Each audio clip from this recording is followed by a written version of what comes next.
Actually, before we do that, let's talk about a specific type of function that we've seen before called a logistic function.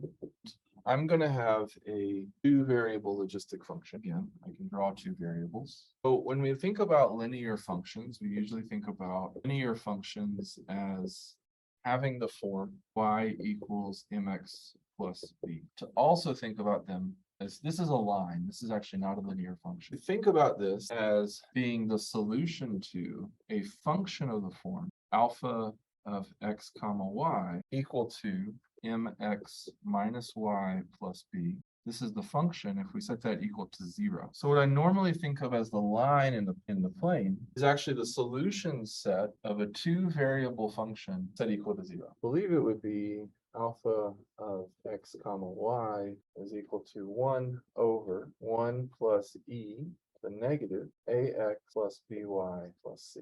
So really, there's this ax plus by plus c business that I'm looking at. What I want to explain is how this relates to line. This expression is equal to 0, right? So when ax plus by plus c is equal to 0, there is some line that is defined in the plane.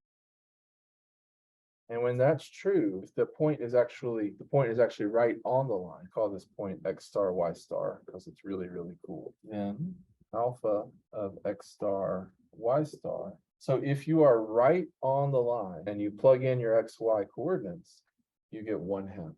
Every point that you plug in on this line, if you take the xy coordinate and you plug it in, you'll get 1/2 in the logistic function. So this is a line where all the points on this line, if I plug them into this function, give me 1/2. Like for someone to give me values of a, b, and c. So you want a equals 3, b equals -2, and c equals 7. So we're going to look at the line defined by 3x minus 2y plus 7 equals 0. So we're going to make our alpha of xy be equal to, so alpha of xy is equal to 1 over 1 plus e to the negative 3x minus 2y plus 7. Now I'm going to do a little side calculation that this 3x minus 2y plus 7 might equal to 0.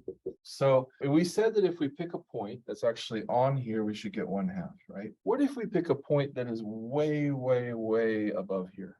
Can you give me a point that would be way above this line? So let's look at the point. I'm going to make it be 574, just so that we don't get thinking. So alpha of 574 is equal to 1 over 1 plus e to the negative 3 times 5 minus 2 times 74. All right, can y'all calculate this for me?